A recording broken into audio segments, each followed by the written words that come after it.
सरकार से ना तो हमारी पहले लड़ाई थी, ना हमारी आज लड़ाई।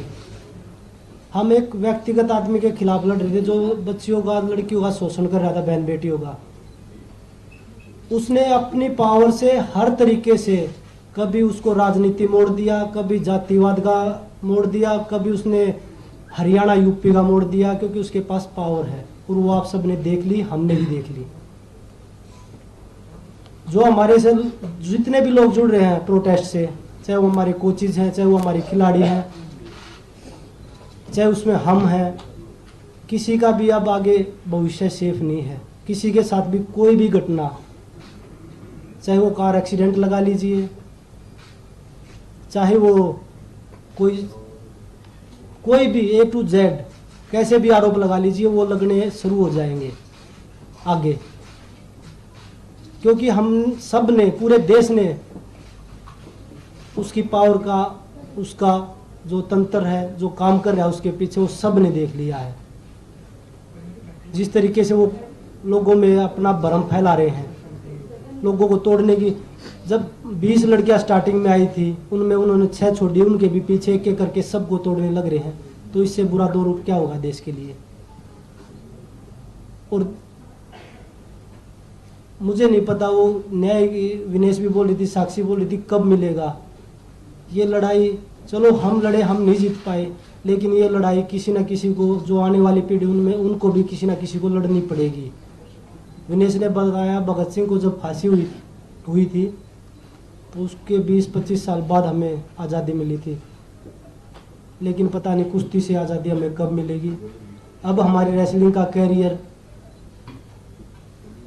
हमें नहीं लगता कि आगे हम रेसलिंग कर पाएंगे या नहीं कर पाएंगे, क्योंकि जब उसी के लोग आ रहे हैं, वो उन जो बच्चे हैं जो उनके खिलाफ लड़ाई लड़ रहे थे, इतनी हिम्मत जुटा के वो आगे आए थे, इतने साल लग गए उनको ये हिम्मत जुटाने में।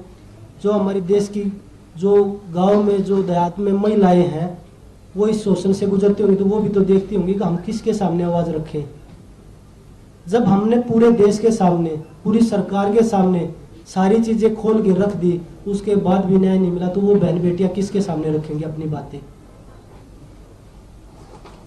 हमारे देश में मुझे नहीं पता कि राजनीति कैसे होती है, पर आज देख रहे हैं ना, सिर्फ जातिवाद, धर्म हो रहा है, धर्म यही होती है।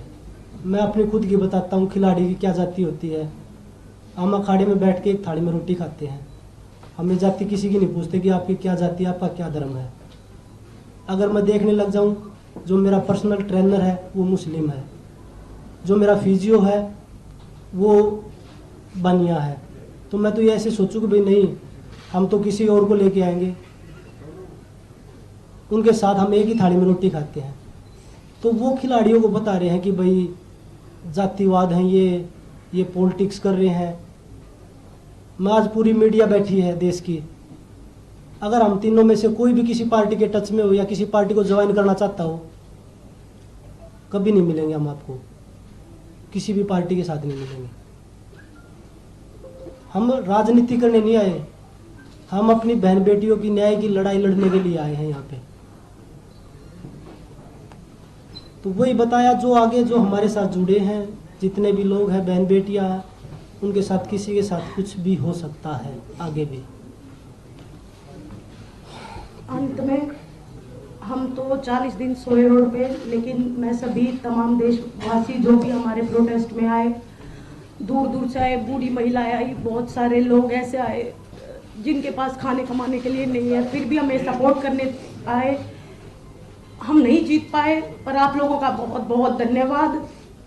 और एक बात और कहना चाहूँगी कि लड़ाई लड़ी, पूरे दिल से लड़ी, लेकिन अगर प्रेसिडेंट बृजभूषण जैसे आदमी जैसा ही रहता है,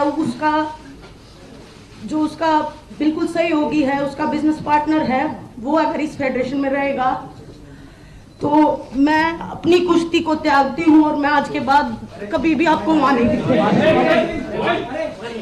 तो बस सभी देशवासियों को धन्यवाद जिन्होंने आज तक इतना मेरा सपोर्ट किया और मुझे इस मुकाम तक पहुंचाया। धन्यवाद।